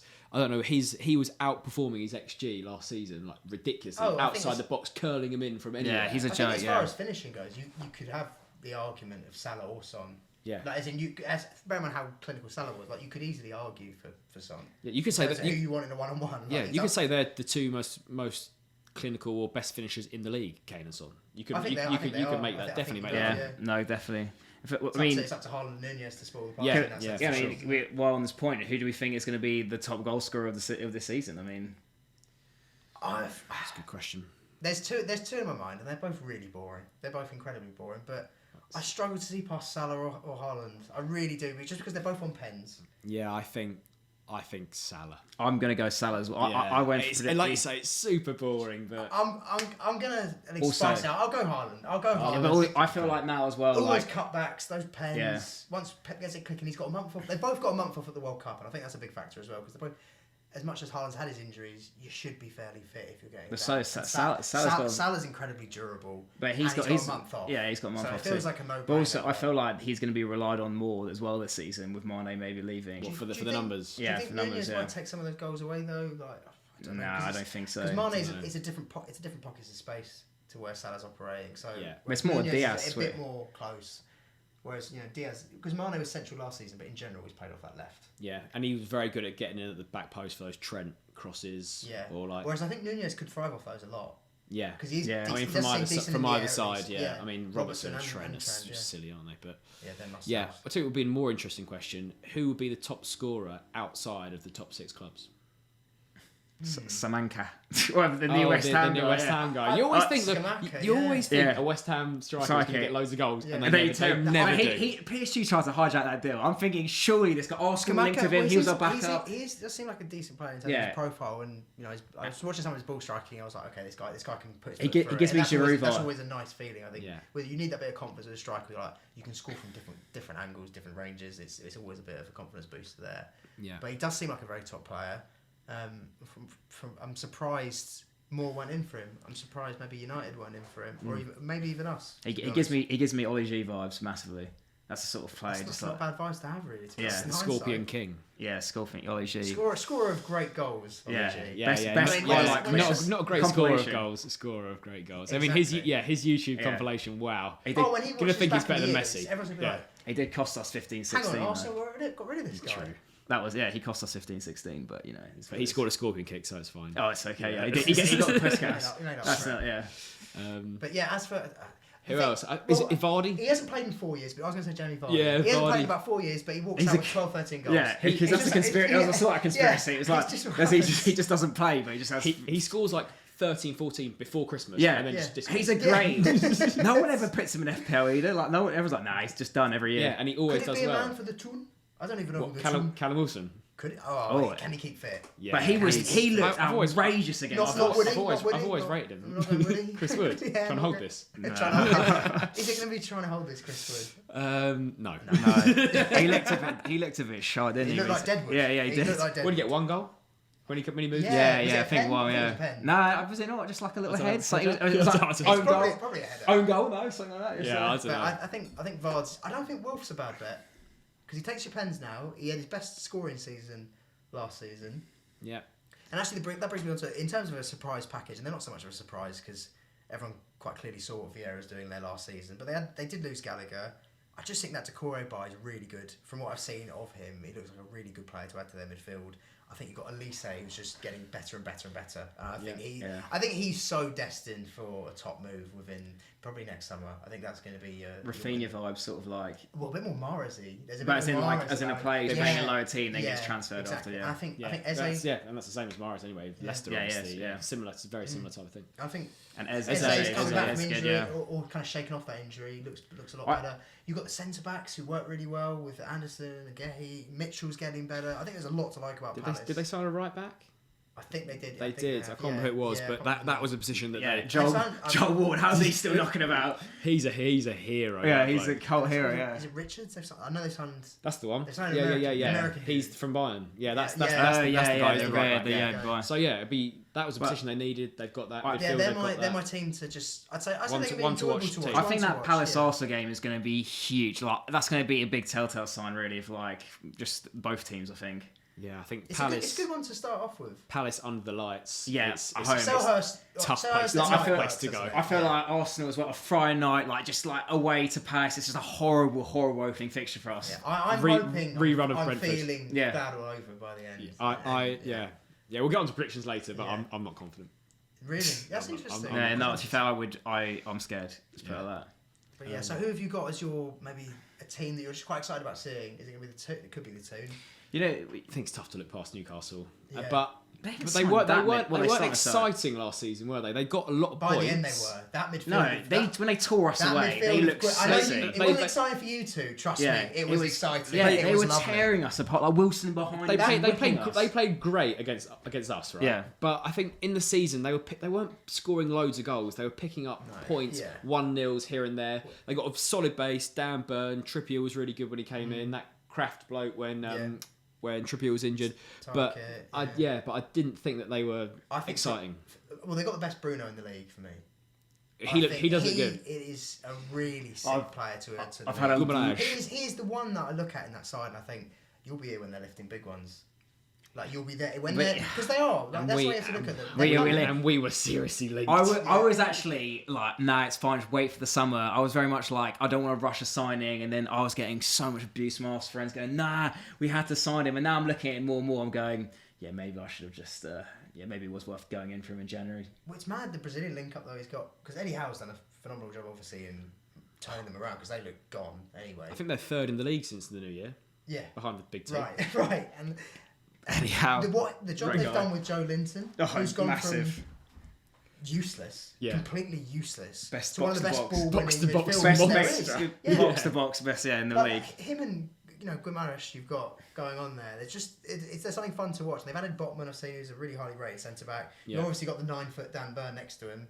They've signed Nick Pope, which I think is actually quite an interesting signing. There's not enough Kesmans and Robinhos. Yeah, they seem a bit good. These They're being a bit smart. Yeah, I don't like it. I want more waste. Yeah, Sven Botman as well. That's a good little centre back they bought. Yeah. I mean, hopefully they spunk loads of money on some World Cup players. They're often terrible. The ones that really got the World Cup and then they're rubbish. I've seen their link with Timo and I'm like, that's more like it, guys. Well, I think he's going back to Leipzig. It seems like it. Do we say rogue chat? Joe Linton bought by Liverpool for a box to box. Hashtag system player. Yeah, it's honestly, he'd be a real hashtag Milner replacement. Yeah. Because he's a workhorse. Yeah, he's got that similar. It was like Joe Linton had like the most tackles, most interceptions. Like it was like the most ridiculous stats I've ever seen. The remontada of Joe Linton is quite incredible. It's unbelievable. And the striker to centre mid shift, like when does that ever happen? Honestly. And honestly, but when Wilson came in, because they were doing well point wise and everything, but they did just they went up a gear. Yeah. It went from Chris Wood, never the most prolific player anyway, even at Burnley, even in his glory days. Not pretty on the eye either. that was a very smart buy though, because it basically sent Burnley down. Yeah, we said it. I remember we said it at the time. We were like, are they just gonna buy everyone's forwards or all their goalies or something? What's that workhorse? Veghorst, yeah. Veghorst who score. Yeah, he got one. He was. Everyone was hyping it up. Honestly, he's assisted against United, and everyone's like, he's a serious. He bullied Maguire, and it was like, wait, that's actually not that hard. I mean, Maguire's an interesting one because this season's big for him. Obviously, last year was bad. I do think the hate went a bit OTT. I don't think he is utter shite. I don't think he is. I think he was. I think he was definitely playing like that. I think last season he was utter shite form wise. But I think there is a player there that could do a job. And we've seen it even with England, like in a 3 when he's got a bit more surrounding him. Yeah, exactly. When he's cupping his ears against Albania. Roy Keane absolutely giving it up. You do your job. Yeah. But I do think with Maguire, it's like. Just so low on confidence, and he just needs maybe Ten Hag like really supporting, giving him the captaincy. Maybe we'll see a new Maguire, someone who's like he's got full belief from the coach. But yeah, I mean, would you want to sign him now? No, not really. No, I just think there is more of a player in there. Than for sure. He was clearly a player at Leicester. 80 million, but he was good. But that's when he can he can kick it, he can head it. When he's got to play with the ball, people say he can carry the ball out. Yeah, who was saying that from day one? All he does is just touch it with the outside of his foot until he loses the ball. But he was the most sung about player. I think a lot of that was nerves. I think there's just so many eyes on him at United, and it's a different level of beast. Yeah, he's a different level of beast. And you can see his head just went. But he was the most sung player in the Euros. Like I was in the England-Germany game, and it was literally the Maguire song on repeat, and now it's like he got booed. But 6 months later, really, it was kind of crazy. Booed in pre-season games for United. Is it? That's tough. Well, yeah, that's in tough. Australia. Nah, it's not good. It's not good. Yeah. Maguire, you can. Yeah, boo, mate. But yeah, Kroos, surprise package for the season, team-wise, or are you saying? Well, you know what? I'm going to say this just because I like for a bit of stimulating the conversation, but Villa. A lot of signings. People are hyping Villa. Yeah, people. But you, that's what I mean. I know your opinion of it, but go on for it, yeah. I think pressure's on for Gerrard. Yeah. I really do. I just think the squad they had after Dean Smith leaving, it didn't seem like a massive surprise to Villa fans. I think for everyone else it was a bit of a surprise. It was like, really, you want to get rid of him? That seems a bit premature, especially when you've just lost Grealish and you've just brought in these players. Like, give it a bit of time. And I thought they were really underwhelming. And then they added Digne, Coutinho. Who else was it in January? Callum Chambers, obviously. I think, but you know, Coutinho and Digne were big additions, and I think they had a lot of good players there. You got Ings, you got Watkins, Buendia. Leon Bailey didn't really keep fit so much. He's a fancy shout. A lot of people going for Bailey fancy. 5.0. And now they brought in Diego Carlos. Camara from Marseille. Yeah. But so is he a good? Like, there's a lot of hype about that play, but is he good? No one really knows. It's just a FIFA merchant, isn't it? It looks like hashtag future stars. It looks like a squad you'd have pictured Newcastle having. Yeah. If you'd said they got money, it's a squad that you think that's the kind of profile they're going to go for. But Villa have done that. I do think the pressure will be on if he can't get much out of it this season. If they have a bad start to the season and it continues as it kind of did last year, I think they could. The pressure will be on. I think the thing is, I don't want to go too in depth into Villa, but I don't know what their best team is. Like you've got Ings is a good player, Watkins is a good player. Coutinho, Buendia, Bailey, they're all obviously... They operate in very similar spaces a lot. Yeah, they're very similar, like similar players. You can't fit them all in one team. I don't think he knows his best team. One of them with no strategy of just buying the name rather than... Yeah, exactly. And they were terrible. Their form at the back end was horrible, wasn't it, as well? Really, really bad. They struggle to score goals. I think I rate Watkins, but he does flatter to deceive massively. Yeah. Like he misses a lot of chances. Good hold up ball, though. Yeah, there's something there with Watkins. And I've always looked at that potentially. I'm like, you might get. And he's a big gooner as well. Yeah. Love to see. I wanted him at the end. That game at Arsenal during COVID ball was the game where I was like. To be fair, that's when Ross Barkley looked like an absolute world. I mean, Ross Barkley decides when he wants to play. When he does play, sometimes people get a completely different level of player. I remember people calling him for the Euros after that game. They're like, "Oh, Barkley's going to be in that Euro team." It's like, "Oh, behave. He's not coming back in, is he?" Behave. Well, that game in the 7-2, Barkley at Villa was phenomenal, and then you never saw him again. Yeah, he was a strange player because he was a really good young player. Yeah, I don't know where he'll end up this summer. I've seen him linked back to Everton, which I'm not gonna lie, this one hurts a bit more. I can easily talk about Gerrard being under the pressure, but I think Frank as well. I think. Yeah, he's my. I don't mind the McNeil buy. I think that suits Calvert-Lewin. That's so Everton as well. Very Everton. Yeah. It's very Everton. It's very the good Everton sides we've seen over the years. Your Duncan Fergusons, your James Beatties. Yeah, and these kind of trying to play to these physical strengths, and I think McNeil can really get the best out of Calvert-Lewin. Yeah, they've always had kind of a flairish player on the flank, someone like Pinar or Pinar, what a shot! Yeah. What I love Pinar back in the days. Billy Lentonov scored bangers only. Only bangers. But yeah, they've always had sort of a creative-ish player on the flank, especially one that can whip a good ball in, even if it was like Baines back, at left back. But they've always had that player that can deliver, and McNeil can definitely do that. Everton's always a team you sort of go, I like the players, but right now you're looking at them going, I don't really know who I like in that team, I think it was since I can't remember his name. There was a whole host of Silvers and Comans and Raffas, and it's been when the ownership changed, and I think Usmanov. Yeah, when Bill Kenwright sort of took a bit of a step back, and then they got some foreign investment. That's when it seemed to lose its soul as a bit of a football club. They signed. Yeah, I mean, it doesn't help when you've got they've got a £50 million nonce, obviously. Yeah, that's never going to help. Allegedly. But also got a new stadium as well, haven't they? So that's pretty big. They can't spend any money. They're not buying. I know they spent bits and pieces, but they've just sold Richarlison. Obviously, that helped. But last summer they spent nothing. No, it's that stadium. Damari Gray, $1.5 million. Townsend, 3. Yeah, maybe one or two others, but again, no big that stadium curse kills you. I know it from the Emirates. It kills you for that funding. Yeah. Tottenham seemed to be fine though. They were fine with it. They did a good job. Yeah, it's because they got a very conservative chairman. Yeah. Who. But with Everton, it's interesting. Just the Tarkowski bar, I don't dislike it on free. I think Tarkowski's a decent. Yeah, it's a good and a leader as well. And Mina's never fit as much as he's one of their stronger ones. He's never fit. But the defence is a big issue last year as well. I love Frank. I love Frank, but I worry if he can coach that defence. Yeah, and the thing is, he's a pass out the back merchant, isn't he, Lampard? Generally, that's what he tries to do. He wants to play football. Yeah, he does want to play football. Yeah. I don't know. Does Tarkowski fit there? I don't think I've ever seen him pass the ball. I don't know. I think he needs. He can head it out. He'd rather just get on the floor. Yeah, I think a club like Everton, with the crowd that they've got, because that is definitely a massive factor. I think I don't even know. There's noises going on downstairs. They're not us guys. I probably got recorded to make me laugh. But I think you do need to embrace that culture of Everton are a hard, physical, tough team. They need to be a team that you go to Goodison Park, you think, fucking hell, I don't want to play there. Tough place. And that's what they were. They always were. Years ago when it was Sahar, or Yakuba, whoever it was. It was always like Fellaini. You knew there was going to be elbows, and even if you won, it was never going to be enjoyable. Yeah, you were never going to. What happened to Alan as well? Wasn't he supposed to be a bit of a physical sort of in the merchant in the middle of the park? He didn't do much, did he? He was good in the first 4 games. Yeah, on the Rafa. him and Hammers. James Rodriguez. What a player! Yeah. For a bit, Everton were going to challenge Liverpool for the league. They were, For 4 games, he was actually amazing. Yeah. Hammers for 4 games, and then he just disappeared. It was a bit of a shame.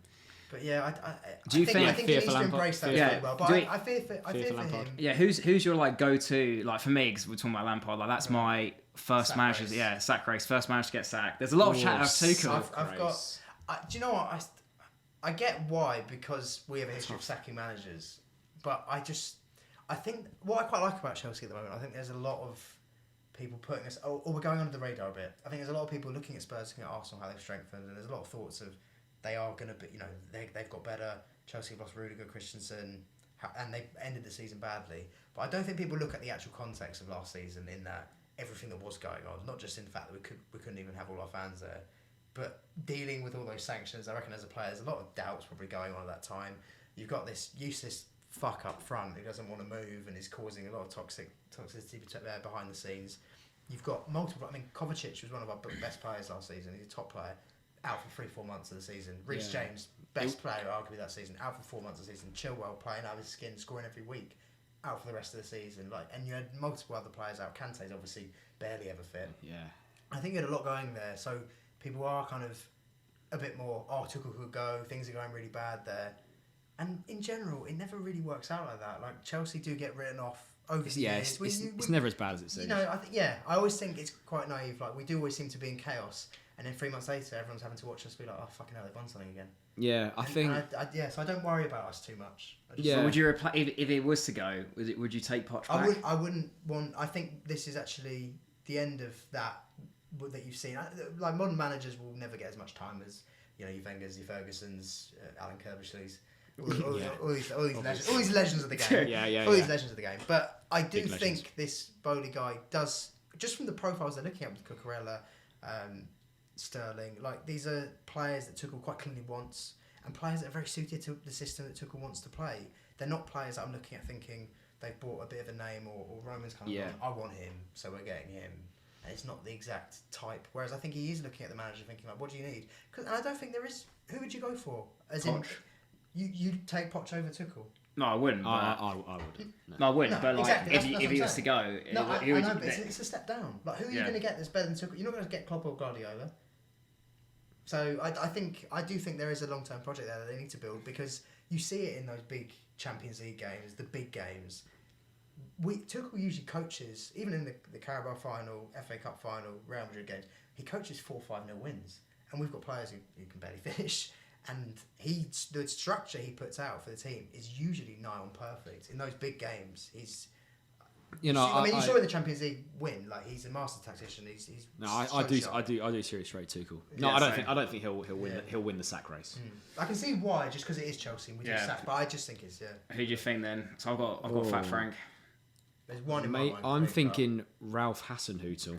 Bingo. Yeah, I mean, bingo. They were free falling. Yeah, but there is a bit Southampton though. Do you not feel like they just go in spells? They love a 9-0. They get to bottom, and then he'll come back and like he scrapes for his job. They are serious roller coaster result club, but I massively fear for. If we're going to talk about, should we move on to sort of relegation chat? Let's move on to that, because I'm similar. They're my team I've majorly feared. Do you want to go for like your three? My three would be. Wait, should we get this out of the way? Have we all got Bournemouth? Bournemouth will be bottom. Bournemouth will be bottom. I mean, you got Scott Parker literally said, like, we're not ready. I think our squad's too light. It was going to be really tough. If your manager's coming out saying that, you're finished. Their best player they brought in is Ryan Fredericks, and he's not a bad player by any means. He's got good speed, that's about it. But I'd be shocked if Bournemouth stayed up. Yeah. I would be shocked. Like, do you remember, was it season before last, Paddy Power paid out on Fulham to get relegated after the first game. Yeah. They did one with beat them 3-0. It was tight though, yeah. It was tight. It could be when they won by Anfield. Yeah. They've paid out for Liverpool to win already. They have paid out, yeah. After Team Shield, they paid out for Liverpool to win the league. If you bet on Liverpool to win the league, they paid out. Paddy Power. Yeah. Paddy Power. Yeah, it's fucking crazy. What? Why? Mate, because they backed it all. Shit. We're all good. But yeah, no, they paid out on Liverpool to win the title. already following the Community Shield, which is nuts. But moving back to the relegation battle, I think Bournemouth bottom. Right. I think Forest. Steve Cooper seems like a good manager, but I think they've brought in too many players. It's a classic case of Fulham from a couple of seasons ago. Yeah, don't upset the apple cart. Brought in too many players. A lot of their good players last season were on loan. Lost some of them. I don't know the exact signings, but I assume they've signed a couple of them. But they've spent quite a lot on Nico Williams, who we were talking about him earlier. Yeah. I mean, I think 17 million on a player that hasn't really played very much. But for Wales, he's not bad, is he? I think for Wales. We have an insider at Fulham, don't we, outside of this? Yeah. And he seemed to think that, in a team like Fulham, he did do very well on loan, but it was partially because they were on the ball so much. They did have a lot more control of games, and in the Premier League, they're not going to have that. He wasn't that keen on signing him. Yeah. And now Forest have signed him. Yeah. I'd imagine Fulham are a stronger outfit than Forest. Yeah. Although Forest have invested in that's it, I guess we'll see. Yeah. I mean, I was going to say... my third one, I think it's a toss-up between Leeds and Saints. Not backing Jesse, bitch. I don't back Jesse, bitch. No, and I find it slightly weird just him being an American, which is probably. Well, they brought in a couple of American players as well. They've brought in a whole bunch of players, but was it who's Tyler Adams signed for? Tyler Adams. Leeds, that's probably Leeds. Yeah. Let's go. Yeah. That's probably I think. I brought a few of my buddies, man. Marching on together. Yeah. But yeah, he's got those Ted Lasso comparisons, hasn't he? Exactly. It's so bad because if things go tits up, I know I'm going to be reining in with that as well. But there is a part. You should. It's part of me that wants him to change the culture and be the guy that makes it. No, we need to take these seriously.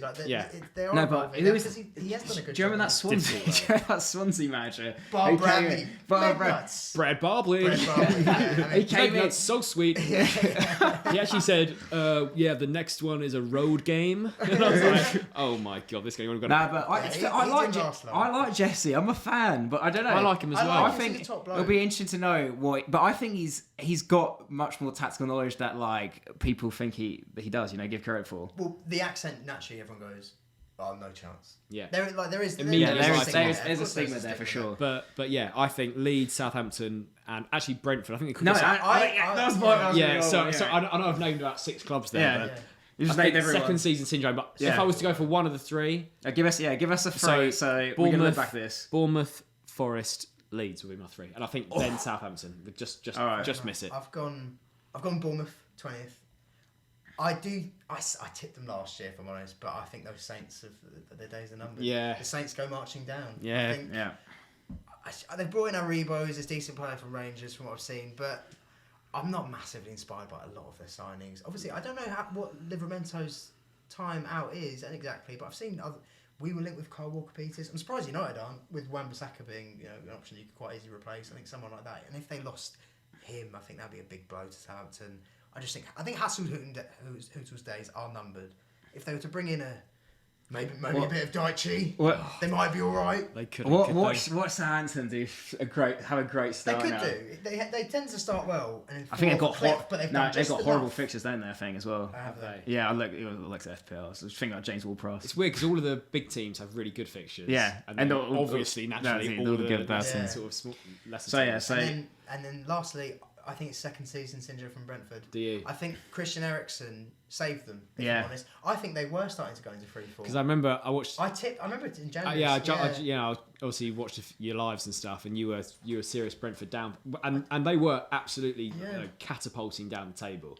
And like you say, you started to play like that, and then people realise, oh shit, he's not dead. He actually can play. Yeah. Like as soon as that was the case, it was quite apparent that Brentford would be fine. Yeah. I was at the Brentford game where they hammered us. And he was, he was pulling all the strings. But Tony's a good player. I think I'm surprised more aren't in for him as well. Really. Yeah. I think a bit of controversy ruined, his image a bit as well. I mean, Ben Mee's not important, but I didn't think that was that bad. Yeah. No, but it's more like these days. Him just saying no one important when they say who do you play for, right. No one important. I think he's just trying to bat off an annoying person. I can't be asked to speak to the person. But it's more so like that pie scene probably goes around, like that image he sort of has, which is like every footballer has, but like they catch him once in camera and the reputation's ruined. Yeah. No. So yeah, they're my 3.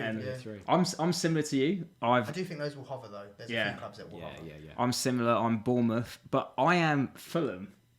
I'm Fulham down. I mean, we haven't even mentioned Fulham. Yeah. There's a reason why.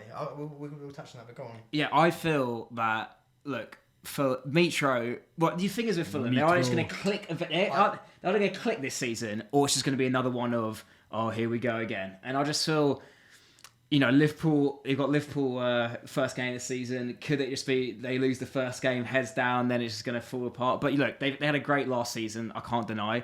But I mean, you're so used to, you have to go on the past a bit. And they are a yo-yo club. The history. The history. The history of and Fulham. you have to go. So for me, it's Bournemouth, Fulham, and then I'm second season syndrome. I think Brentford, I agree with all the points. Ericsson carried them towards the end. But yeah, I mean, I think those are my three. Yeah. I say it every time it comes up, but it's the year of the Mitro. I just think every year I think he's going to, and I don't mean getting 20 goals. I look at him and go, you're going to get 10 or 11. But that's not enough though. No, I think that is enough. At a club like that, like Tony only got... Yeah, but I would love to know the percentage of how many goal. Do you really think he's going from 40 goals to just shit again? Like, I just can't see what's the percentage of the goals of Fulham's goals were Mitro? Because that's like, if it was only like... No, they were scoring goals for fun anyway. I think they had a lot, but the thing is, Carvalho's a big loss. They had a lot of sevens. Carvalho's a big loss. They were beating people sevens, on the reg. I think they had 4 or 5 7+ results. One of them was back to back. But like I say, I think that Carvalho would be a big I think Carvalho would be a big loss. But I like Leno as a signing as a keeper. Yeah, Leno's good. He's a shot stopper, and that's what Fulham are going to have to deal with. Yeah, but Leno and was it Sarr? Are they trying to sign Sarr as well? Well, I saw they trying to sign Sarr, and on the basis of that, I might have to change my pick. Yeah. But imagine playing around the back of Leno and Sarr. It's going to be a nightmare, honestly. Yeah. Speaking of dodgy Chelsea players, random side point. What happened to Saul? He's a horror show. Yeah, as in, not only he's a bit of a bless. He's a bit of a bless, to be honest. I still follow him on Instagram, and he's just training with Atletico. He's gone back, is he? He was alone, and we had a buy option rather, and it was nice. We were like, "Hey, good mate." I think you were all right. Yeah, I think you were all right. I heard they're trying to ship him. Thanks for some of the memories. Yeah, they were questionable. He was a dodgy player. He was. I've heard they're trying to ship him to Juve. That's the chat. Really? Yeah, but he was really like hot shit for like a long his time. goal against Bayern was ridiculous. I think do you know what, it was a red flag that I ignored. But when he signed in 2021 August, and I'm sat there watching his goal in 2016 against Bayern, as a reason why I should be excited about him, I should have probably taken that as a warning. Also, Atletico aren't going to give away a player like that for no reason. Yeah. Unless he's hogging wages and stuff like that. Which, he was. Bless him. Oh well. I wish all the best to Sal. Yeah, he just came to mind when we were talking about dodgy Chelsea players. So we've done our bottom three. Top 4. Top 6. Top 6. Top 6 because top 6 it is a top 6. Yeah. Who wants to go first? Kroos, you go first. All right. I mean, from what I've got the general gist, most people are going for City to win, but I don't know. I think Liverpool, and I don't know if it's just because. So you're working your way down. Well, yeah. You want to go all the way? No, I'm working my way down. To bottom. Yeah, top to bottom. You. Yeah, I think it's going to be. I've gone Liverpool, then City, and now this one's controversial, but I'm always optimistic at the start, and I think Friday. I honestly believe if we win on Friday, I'll stick with finishing third. If we lose if we lose on Friday. So you think the first game of the season will be the reason whether you finish? No, but I can tell. I will tell if we turn up like usually we're bottom. That's a bold shout. That is the reason. Yeah. He's cooked the goal balls. No, but let me explain.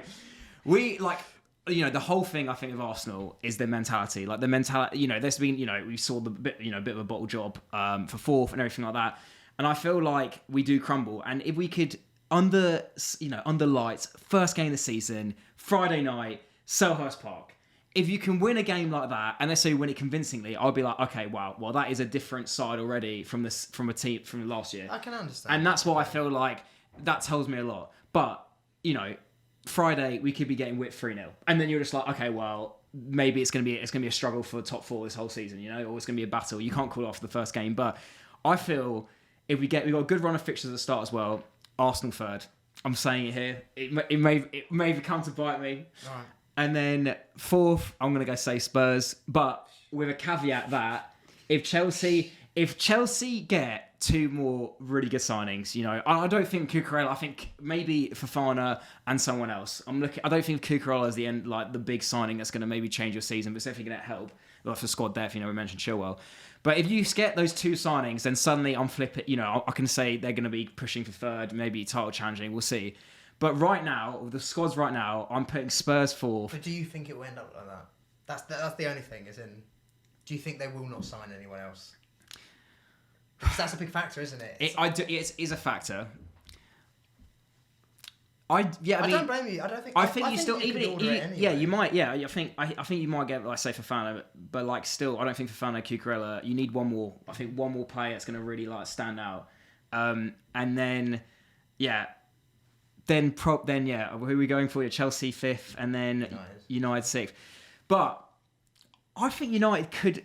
For me, I've done this prediction a week ago. I put United in my top 4. To be fair, just because I like the look of. I think they're going to be a team that's really going to put, like, once they get gelled, they're going to be a really dangerous second half, like 10 wins on the bounce sort of team, and then like maybe push up the table. And you never know, with Chelsea might collapse. You're going to disagree with that. We're talking about Tuchel maybe getting sacked. That could always happen. Arsenal could also crumble. Conte collapse. There's a lot of ifs, buts, and maybes. So if United finish top 4, I wouldn't be so surprised.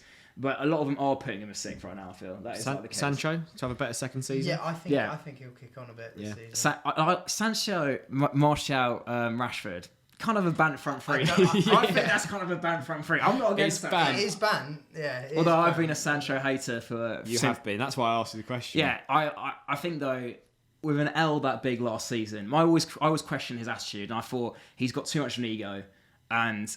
I feel, he's going to kick on maybe again this season, and we're under Ten Hag as well. He's going to actually put in a shift, and that's what you want to see. Because when he actually applies himself and really wants to do well, I think he's a great player. So that's your top 6? That is my top 6.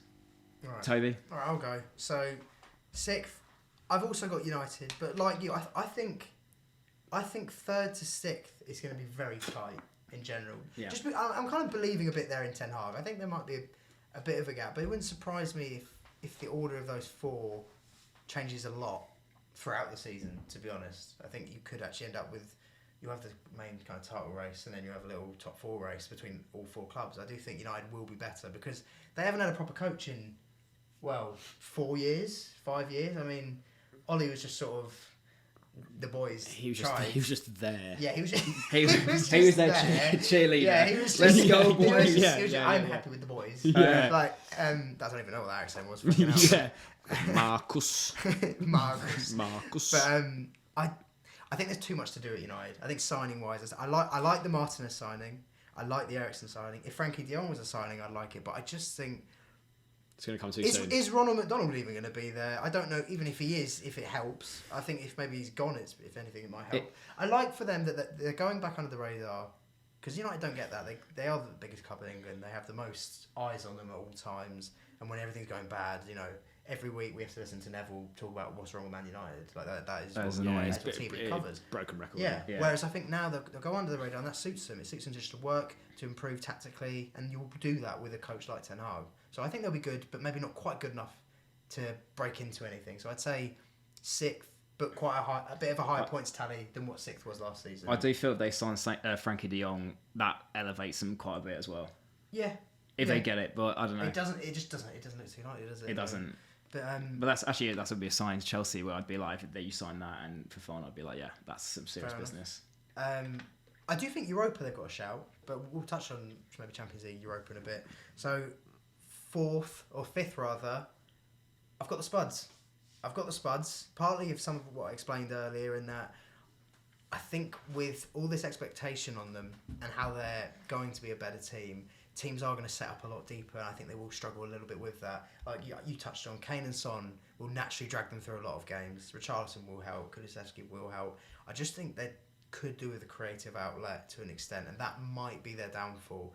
But I do think it's very interchangeable, because in 4th, I have got Arsenal. But I have got Arsenal 4th. But if, I don't know, we'll see how this situation evolves. I think if Partey were to not be a part of the squad, I would have them 5th, and I'd have Spurs 4th.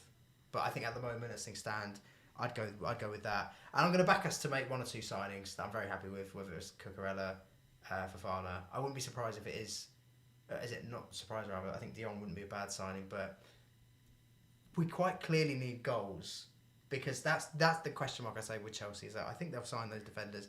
Will Havertz get enough? Sterling is definitely an improvement. I think he'll do all right in front of goal. He'll definitely do better than some of other players. Mace will get goals. Some of the bench options I'm not so sure on. Well, I think it's a big year for Havertz. I think it's a really big year for, and I'm a big defender of his. There's a lot of big games I've seen him play where I think, fucking hell, if you kept that up, we've got some player there. But like, he needs to be a bit more clinical. That does need to come. Yeah. So and you've got some Havertz haters either side of you. Yeah, absolutely. You got understandably so as well. I mean, big ears and everything. Delivering that is, it's tough to watch. One goal. That's it. Yeah. One good goal.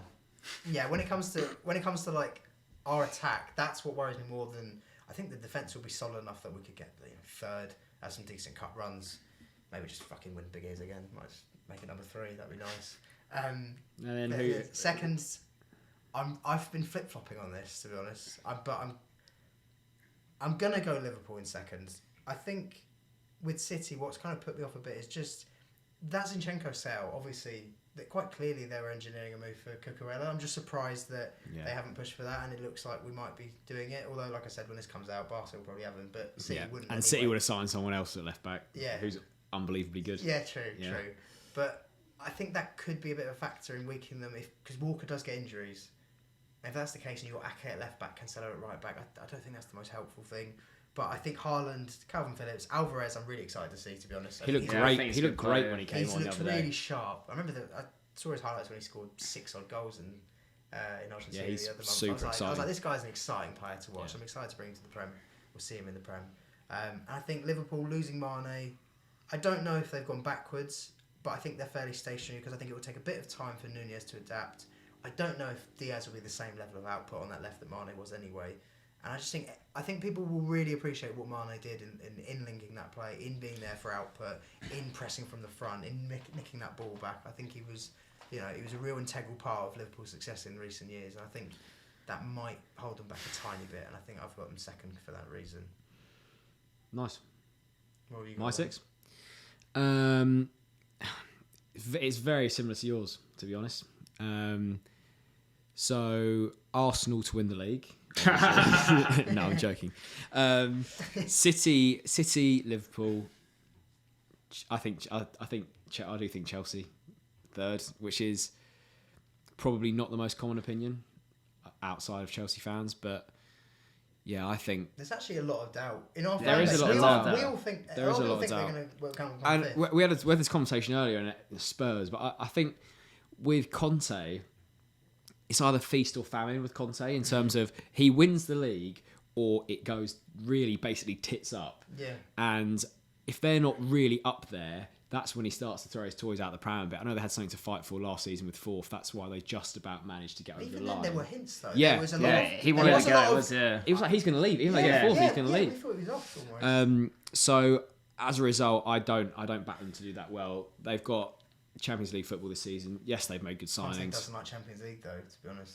He likes a group exit. Yeah, he has a weird thing. He's awesome in the league, but Champions League he didn't do great with us. But I know with Inter they were out in the groups when you expected them to do well. And he doesn't, correct me if I'm wrong, doesn't tend to do great in domestic cup competitions either.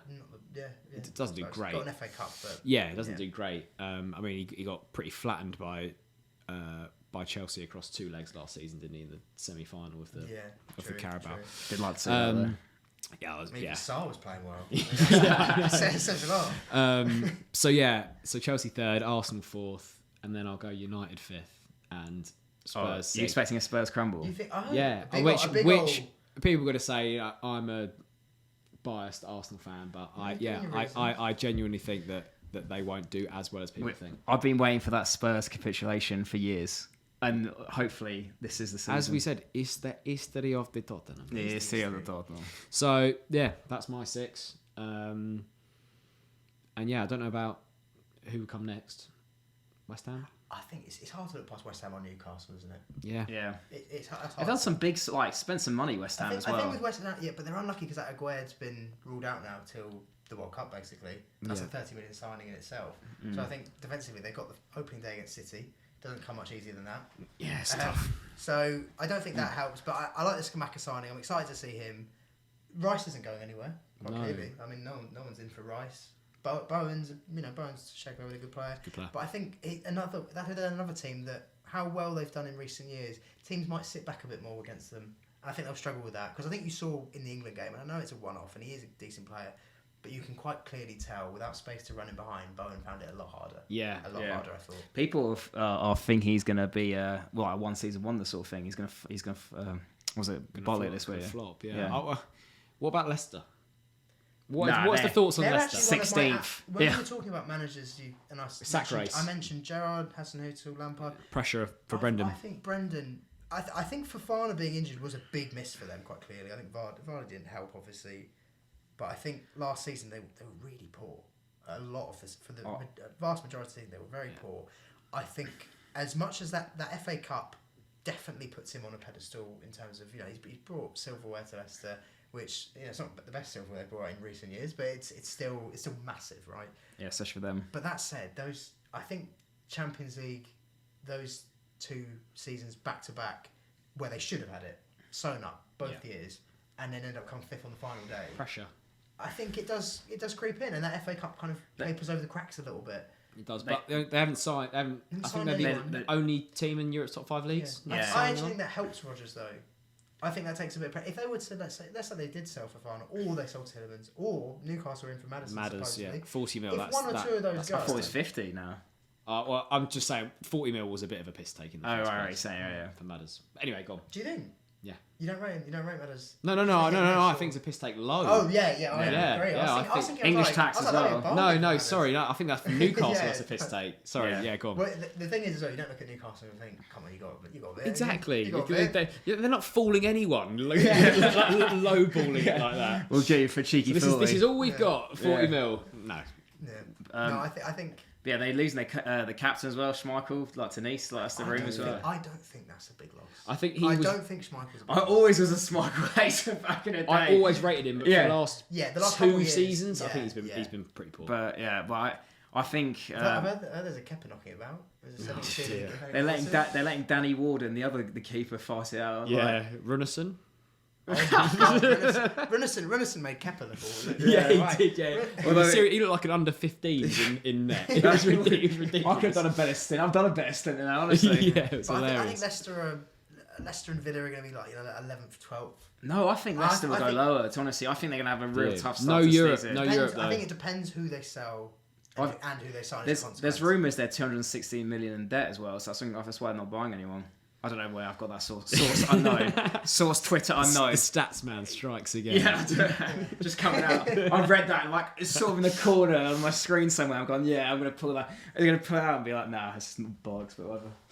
Those pesky pop-up ads. Yeah, but no, it would make sense though because they're just selling and buying no one. In your area. Yeah, I know. Too many pop-ups. Get out of the way. So we touched obviously a lot on Premier League football because we're experts in that, but. Champions League.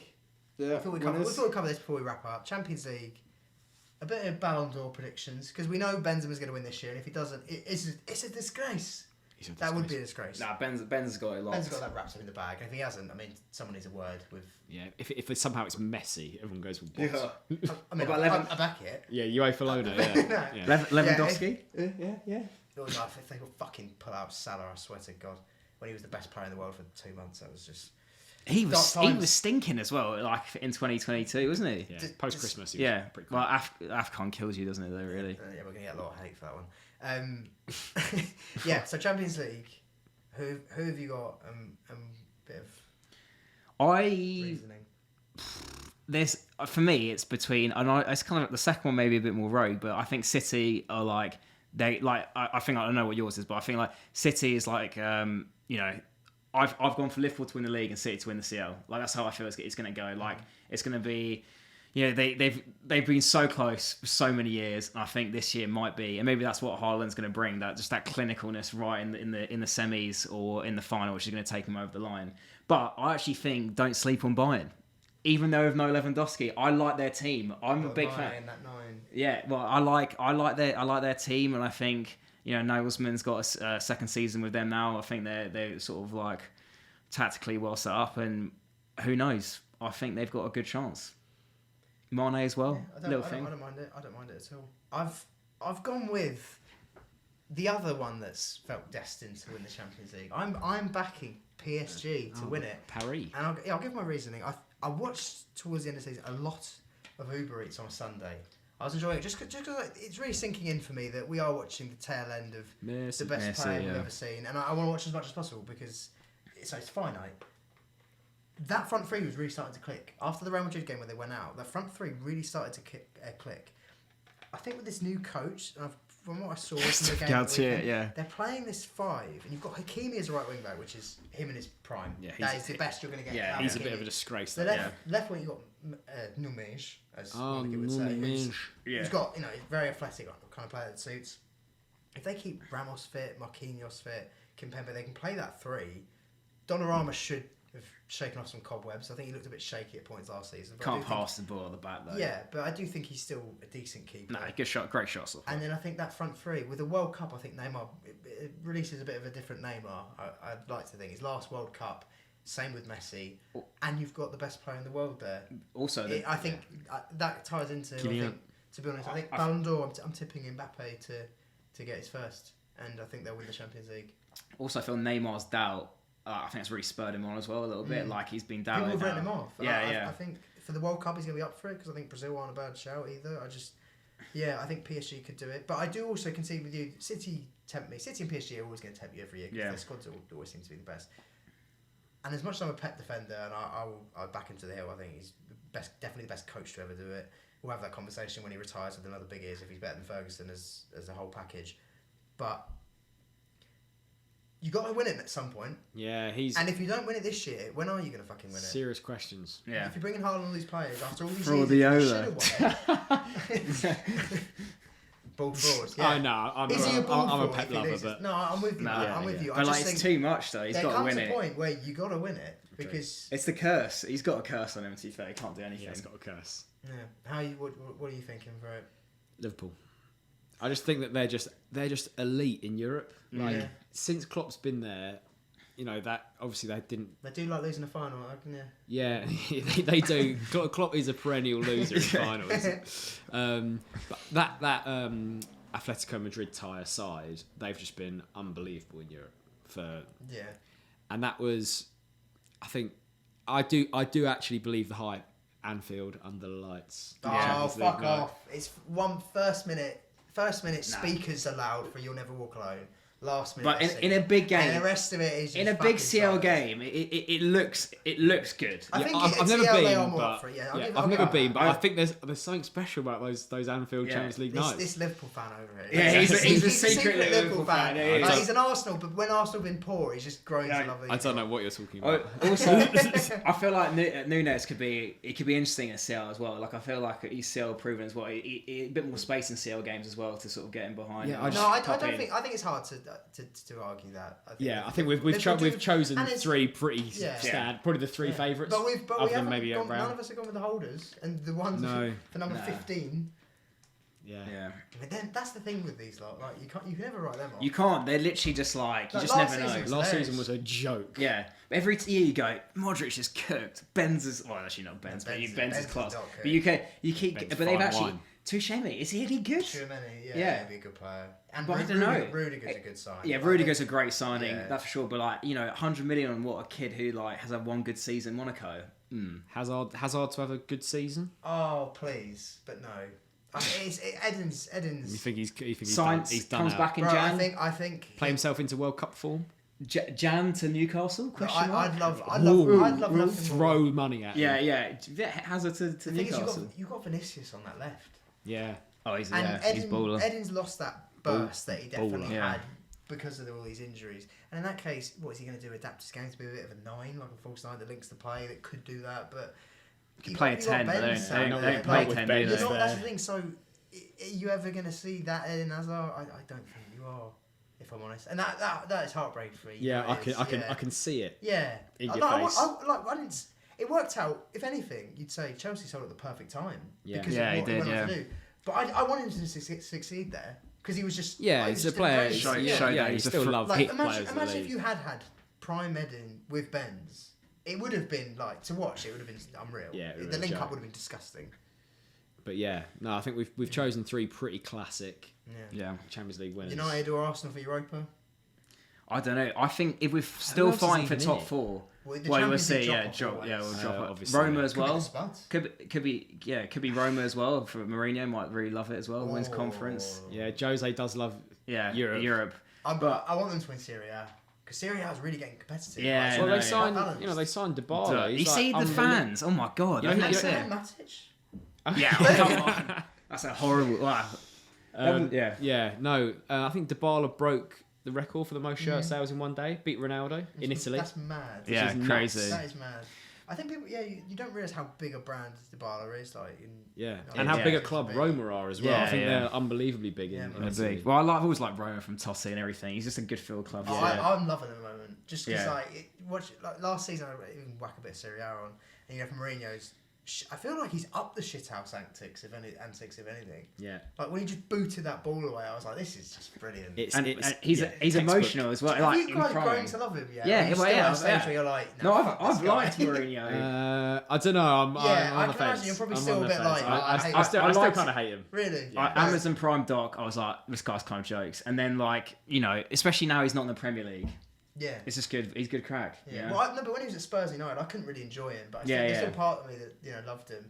But now he's fully there. I'm like, you do your thing. You just. I would love to see him play the villain. Yeah, I'd love to see him win something. He's the anti-hero. He's perfect. Win something big one more time. That'd be quite nice. I mean, he's Imagine crying. if you guys win Serie A. Honestly, I swear to God, I do think it's destiny though. This is a call. I'm making this call for 3-4 years, whatever it is. He will be a follow-on from Bobby Robson, who was his teacher, and be in that Newcastle hot seat. No, he wants that Newcastle. I do, man. I think he's itching for that Newcastle job, and I would say that'd be unreal. I would say as much as he didn't do very well at Spurs. He didn't do amazing at United. I mean, even in that spell, we know how much of a mess United are, and he still managed to win a couple of things. Spurs, he got Spurs to a final. Spurs don't go to finals, so he did something right there, and we did see him. Son and Kane playing really well. And then got sacked. Who even knows if he'd won the final? Exactly. Do you know what I mean? Yeah. Pre-final. Could have broken the curse. He had a good record against City. He did. He had a very good record against City. It was, it had to be a financial decision why they got rid of him. But if he was to go to Newcastle, he hasn't had since Chelsea really a team that's fully just backed him and been like, who do you want? Yeah. United sort of had it a little bit, and even then he delivered a bit of silverware, but. And the fans have never really been fully on board either. And I think the Toon would fully behind him. And he'd play out, he'd play out to be like, I work with Bobby. And you can just imagine him. And he'd be giving it to the fans as well, like he'd love it, and they would be all over him, you know what I mean? Giving back the badge and all that. Oh, and even if he won like an FA Cup, and then they sacked him and got someone different, like he could still win a cup. That'd be for Newcastle. That I'm not trying to be patronising, but that would be amazing in terms of they haven't won a trophy for what? I don't know how long it is. 50 odd years. Yeah, something like that. Yeah, so. They need something. They do. He would bring something. Yeah. You know he would. He always does. Office. He's box office. But yeah, I think you will see that one day. I don't know when. That'd be interesting. I think you'll see Mourinho. Back in. I see it in Jim's mum. On the tour. That would be good. But yeah, should we call it there? Yeah, I think so. I think it's been fun. Good first if all 4 of you are still here after 3 hours. Yeah, I don't know how long. It was longer than we expected. Maybe it stopped recording. Maybe the sound's gone. Maybe you're not even here. It's been about an hour and 50 minutes, 40 minutes, something like that. We've treated you. Great content. Really you've got extra time, that's what you've got. Yeah, you've had bonus edition. You've had extra time. Extended version. But we're going to end match as a draw, we're not going to penalties. Yeah, there's no pens. We have to wait for pens next week, but this will get better. I thought it was class anyway. Yeah, I think, I thoroughly enjoyed it the first time. It was onwards and upwards. The first time is often terrible, but not this one. Yeah, it was good. Good natural chemistry, green lines everywhere. Slid in, sliding in perfectly. Alright, that's it. Anyway, we'll wrap it there. Do you guys have a handle you want to plug? No. Absolutely not. There's only about 3 people listening at this point. Yeah. So if you want to follow them, then no. they don't want you to follow them yet. Maybe they will at some point. But mine's TikiTalk mate on Twitter, obviously. But I now have a name. And so follow the TikiTalk. Follow the pod. Definitely follow the pod. Yeah. TikiTalk's podcast is. Oh my goodness! This pod's falling apart. So TikiTalk Talks. Sorry, no, it isn't. TikiTalk Podcast is the plug for the TikTok highlights. TikiTalk Podcast on YouTube is our @ and we will set one up for Twitter and Instagram. Yeah. And there's TikiTalk on Spotify and Apple Music. So, yeah, in a bit, guys. See you next week. Right. Cheers.